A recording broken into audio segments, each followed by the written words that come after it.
Welcome! In front of me I have Garmin Forerunner 265 and I'm gonna show you how to unpair this watch from the iPhone. First thing we need to do is to open the Garmin Connect application on the iPhone that is paired with our watch. So let's tap on the icon to open the app. In the application, you should see the home page. Now tap on the More icon, then scroll down and tap on Garmin devices. And here you should see your Forerunner 265 on the list of devices. Tap on it to select it. On this page, tap on the More options icon in the top right corner. And once this menu appears, tap on Remove Device and tap on Remove. If you see this pop up, tap on Settings. It should redirect you to the settings on your iPhone.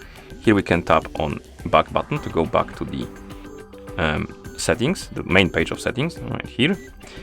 Find the Bluetooth option, tap on it, and here on the list of my devices you will see Forerunner 265. Tap on the info icon next to it, then tap on Forget Device and tap on Forget Device. And once it disappears from the list of devices, you can close the settings and the app, and that's how you unpair this watch from the iPhone. Thank you for watching. If you found this video helpful, please consider subscribing to our channel and leaving a like on the video.